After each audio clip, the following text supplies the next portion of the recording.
फिर से कहता हूं, सीएए देश का कानून है, पत्थर पर लकीर है, ये वास्तविकता है, ये लागू होगा ही होगा और इस चुनाव के पहले होगा। ইতিমধ্যে দেশ জুড়ে চালু হয়ে যাচ্ছে সিএএ এর নতুন আইন। হ্যাঁ বন্ধুরা, বর্তমানে কিন্তু সিটিজেনশিপ অ্যামেন্ডমেন্ট অ্যাক্ট বা সিএএ এর নতুন আইন চালু হয়ে যাচ্ছে দেশ জুড়ে। তো এই সিএএ এটা আসলে কি, অর্থাৎ এই আইনটা আসলে কি, অনেকেই হয়তো আপনারা জানেন না। আজকের ভিডিওতে আপনাদেরকে সম্পূর্ণ তথ্য দেব যে এই সিএএ এই আইনের আওতায় এলে কি কি সুবিধা পাবেন, কারা কারা সুবিধা পাবেন এবং কারা সুবিধা পাবেন না বা কাদের অসুবিধা হতে পারে, সমস্ত কিছু এক এক করে বিস্তারিত তথ্য আজকের ভিডিওতে আপনাদেরকে জানানোর চেষ্টা করব। তাই যারা আমাদের চ্যানেলে নতুন এসেছেন অবশ্যই চ্যানেলটিকে সাবস্ক্রাইব করে পাশের বেল আইকনটিকে অন করে রাখবেন এই ধরনের গুরুত্বপূর্ণ ভিডিও সবার আগে পাওয়ার জন্য। আর ফেসবুক থেকে দেখলে পেজটা ফলো করতে ভুলবেন না। তো চলুন বন্ধুরা, ভিডিও শুরু করা যাক। তো বন্ধুরা, এই মুহূর্তে দেশ জুড়ে সিএএ এর নতুন আইন নিয়ে গুরুত্বপূর্ণ আপডেট চলে এলো। হ্যাঁ বন্ধুরা, বর্তমানে কিন্তু এই যে সিএএ অর্থাৎ সিটিজেনশিপ অ্যামেন্ডমেন্ট অ্যাক্ট এর যে নতুন আইন বা নতুন নিয়ম, এটা কিন্তু লাগু হয়ে যাচ্ছে দেশ জুড়ে। কী কী বলা হয়েছে দেখুন, আজ থেকেই দেশ জুড়ে লাগু সিএএ, বড় ঘোষণা মোদী সরকারের নোটিফিকেশন জারি। এবং এই সিএএ আইনটা আসলে কি সেটাও জানাবো। তার আগে আপনাদেরকে দেখিয়ে দিই, দেখতে পাচ্ছেন এই যে সংবাদটি, এটা কিন্তু 11ই মার্চ 2024, আর টাইমটা দেখে নিন, একদম নতুন আপডেট। এখানে কিন্তু সবেমাত্র প্রকাশিত হয়েছে, সেই অনুযায়ী আপনাদেরকে আপডেটটি দিচ্ছি।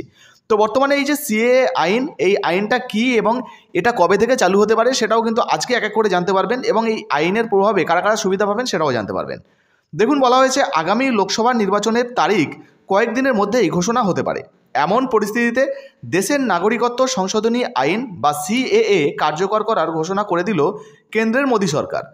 আজ থেকেই দেশের নাগরিকত্ব সংশোধনী আইন অর্থাৎ সিএএ কার্যকর হবে। আসলে সংসদে সিএএ পাস হওয়ার পর প্রায় 5 বছর কেটে গিয়েছে। তো বুঝতে পারছেন, প্রায় 5 বছর কেটে গিয়েছে এই সিএএ আইনটা পাস হওয়ার পর। বলা হয়েছে দেখুন, এবার আসন্ন লোকসভা নির্বাচনের তারিখ ঘোষণার আগেই দেশে সিএএ কার্যকর করতে চলেছে কেন্দ্রের মোদী সরকার। তো বুঝতে পারছেন, শীঘ্রই কিন্তু এই সিএএ কার্যকর হতে চলেছে। বলা হয়েছে দেখুন, স্বরাষ্ট্রমন্ত্রী অমিত শাহ তার নির্বাচনী ভাষণে একাধিকবার নাগরিকত্ব সংশোধনী আইন বা সিএএ কার্যকর করার কথা বলেছেন। তিনি ঘোষণা করেছিলেন লোকসভা নির্বাচনের আগে এটি কার্যকর করা হবে। এমন পরিস্থিতিতে স্বরাষ্ট্রমন্ত্রক থেকে এটি বাস্তবায়নের প্রস্তুতিও সম্পন্ন হয়েছে।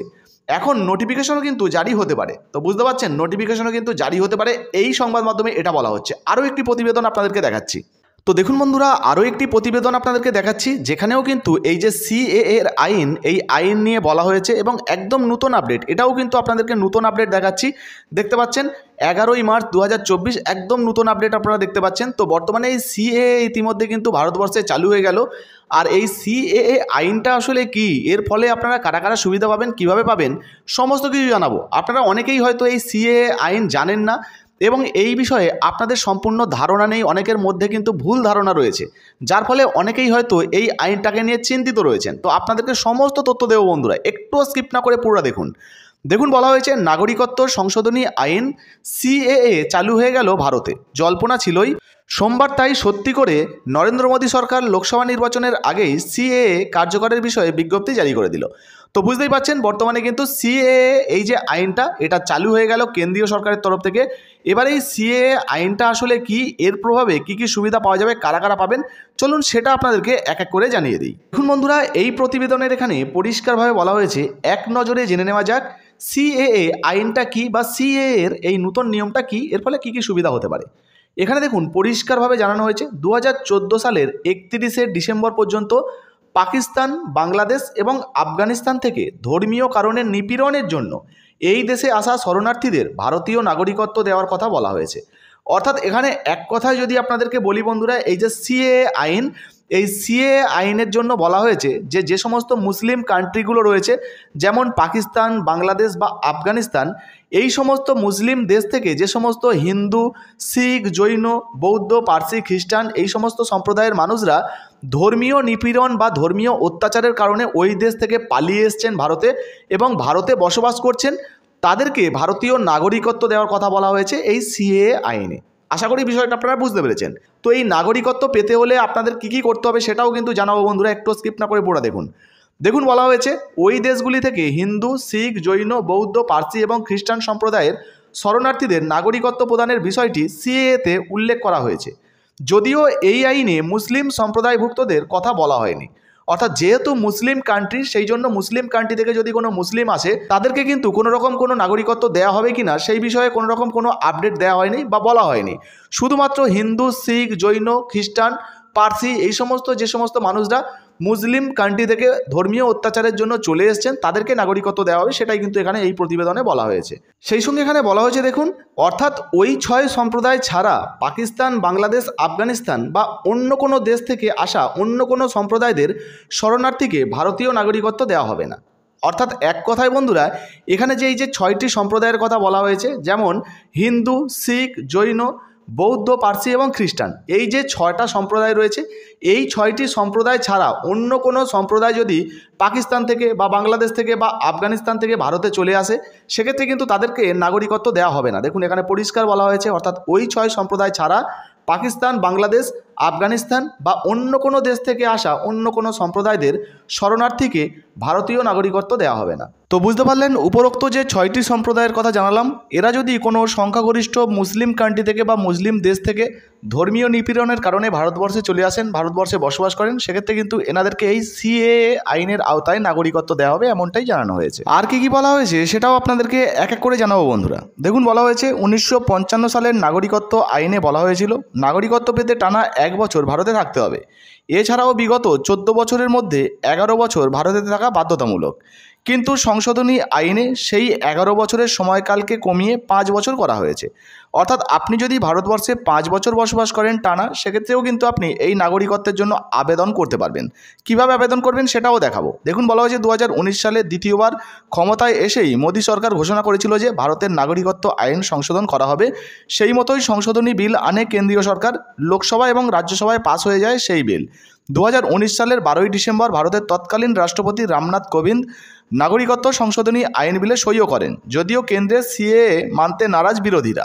চলুন বর্তমানে এই যে আইন, এই আইনে আপনারা কিভাবে আবেদন করবেন বা নাগরিকত্ব পেতে কিভাবে আপনারা আবেদন করবেন, এই বিষয়ে প্রতিবেদনে কী কী জানানো হয়েছে সেটা আপনাদেরকে দেখিয়ে দিই। তো বন্ধুরা, এই বিষয়ে এই যে প্রতিবেদনটা দেখতে পাচ্ছেন সংবাদ মাধ্যমটা, এখানেও কিন্তু বলা হয়েছে। কি কি বলা হয়েছে দেখুন, সিএএর আইনে মুসলিম সম্প্রদায় ব্যতীত, অর্থাৎ মুসলিম ছাড়া 3টি মুসলিম সংখ্যাগরিষ্ঠ প্রতিবেশী দেশ থেকে আগত অন্যান্য ধর্মের লোকেদের নাগরিকত্ব দেওয়ার বিধান রয়েছে। কেন্দ্রীয় সরকার সিএএ সম্পর্কিত একটি ওয়েব পোর্টাল প্রস্তুত করেছে, অর্থাৎ একটা নতুন ওয়েবসাইট কিন্তু কেন্দ্রীয় সরকারের তরফ থেকে চালু করা হয়েছে, যা বিজ্ঞপ্তির পরে চালু করা হবে। অর্থাৎ যখনই এই সিএএ লাগু হয়ে যাবে বা বিজ্ঞপ্তি হয়ে যাবে যে এবার থেকে আপনাদেরকে নাগরিকত্ব দেওয়া হবে, তারপর থেকেই কিন্তু ওই ওয়েবসাইটটা চালু হয়ে যাবে। বলা হয়েছে দেখুন, 3টি মুসলিম সংখ্যাগরিষ্ঠ প্রতিবেশী দেশ থেকে আগত সংখ্যালঘুদের এই পোর্টালে নিজেদের নিবন্ধন করতে হবে এবং সরকারি যাচাই বাছাইয়ের পরে আইন অনুসারে তাদের নাগরিকত্ব দেওয়া হবে। অর্থাৎ প্রথমত আপনারা যারা যারা বাংলাদেশ, পাকিস্তান বা আফগানিস্তান থেকে ভারতে চলে এসেছেন বা ভারতে বসবাস করছেন, তারা যদি নাগরিকত্ব পেতে চান, যখনই এই ওয়েবসাইটটা চালু হবে সাথে সাথে কিন্তু এই ওয়েবসাইটে আপনাদেরকে নাম নথিভুক্ত করতে হবে এবং পরবর্তী সময় সরকারিভাবে যাচাই বাছাই হবে, তারপরে আপনাদেরকে কিন্তু আইন অনুসারে নাগরিকত্ব দেওয়া হবে। এর জন্য বাংলাদেশ, পাকিস্তান এবং আফগানিস্তান থেকে বাস্তুচ্যুত, অর্থাৎ যারা ঘর ছাড়া হয়েছেন, তারা যদি ভারতে চলে আসেন, সেই সমস্ত সংখ্যালঘুদের কোনো কাগজপত্র সরবরাহ করতে হবে না। দেখুন এখানে পরিষ্কারভাবে বলা হয়েছে বাংলাদেশ, পাকিস্তান এবং আফগানিস্তান থেকে বাস্তুচ্যুত সংখ্যালঘুদের কোনো কাগজপত্র সরবরাহ করতে হবে না। অর্থাৎ আপনারা যারা যারা আবেদন করবেন তাদেরকে যে অনেক ডকুমেন্ট দিতে হবে, কাগজপত্র দিতে হবে, সেই বিষয়েও কিন্তু এখানে বলা হয়নি। আপনারা উইদাউট ডকুমেন্ট বা উইদাউট কাগজপত্রে কিন্তু এখানে আবেদন করতে পারবেন। তবে ন্যূনতম হয়তো যে সমস্ত কাগজপত্রগুলো সেগুলো লাগতে পারে, এগুলো আইনি ব্যাপার। তো আমাদের কাছে যদি আরও কোনো তথ্য চলে আসে সেগুলোও কিন্তু ভিডিওর মাধ্যমে আমরা আপনাদেরকে জানাবো। তো বোঝা গেল বন্ধুরা, মূলত যে 6টি সম্প্রদায় রয়েছে, যেমন হিন্দু, খ্রিস্টান, শিখ, জৈন, পার্সি, এই সমস্ত সম্প্রদায়ের যে সমস্ত মানুষরা বাংলাদেশ, পাকিস্তান বা আফগানিস্তানের মতো মুসলিম সংখ্যাগরিষ্ঠ দেশ থেকে ধর্মীয় অত্যাচারের কারণে ভারতবর্ষে পালিয়ে এসছেন বা এখানে চলে এসছেন, এখানে বসবাস করছেন, তাদেরকে কিন্তু নাগরিকত্ব দেওয়া হবে। এবার প্রশ্ন হচ্ছে, যে সমস্ত মুসলিম বন্ধুরা বাংলাদেশ থেকে ধরুন ভারতে এসে বসবাস করছেন, তারা যদি নাগরিকত্ব চায়, তারা কি এই সিএএ আইনের আওতায় পড়বেন? তো এখানে পরিষ্কারই বলে দেওয়া হয়েছে যে সিএএ আইনটা কিন্তু আপনাদের জন্য নয়। উপরোক্ত যে 6টি সম্প্রদায়ের কথা আপনাদেরকে জানালাম, যারা ধর্মীয় কারণে আমাদের দেশে চলে এসছেন বা ভারতে চলে এসছেন, এই আইনটা কিন্তু তাদের জন্য। এছাড়াও যে সমস্ত মুসলিম ভাই বোনেরা বা বন্ধুরা পূর্বপুরুষ থেকে দীর্ঘদিন থেকে ধরুন এখানে বসবাস করছেন আজীবনকাল ধরে, তাদের ক্ষেত্রে কিন্তু এই সিএএ আইনটা কার্যকর হবে না। অর্থাৎ এই আইন কিন্তু আপনাদের উপরে কোনো রকম কোনো প্রভাব ফেলবে না। তাছাড়া বন্ধুরা, আমাদের দেওয়া তথ্য ছাড়াও আপনাদের কাছে যদি এই সিএএ আইন নিয়ে আরও কোনো বিস্তারিত তথ্য থেকে থাকে তাহলে অবশ্যই নিচের কমেন্ট বক্সে কমেন্ট করে জানাবেন। আমরা চেষ্টা করব পরবর্তী ভিডিওতে সেই সমস্ত তথ্য অন্যান্য বন্ধুদের সঙ্গে শেয়ার করার জন্য। তো ভিডিও ভালো লাগলে অবশ্যই ভিডিওতে একটি লাইক দিয়ে ভিডিওটা ফেসবুকে হোয়াটসঅ্যাপে বেশি বেশি করে শেয়ার করবেন। ফেসবুক থেকে দেখলে পেজটা ফলো করতে ভুলবেন না। ধন্যবাদ।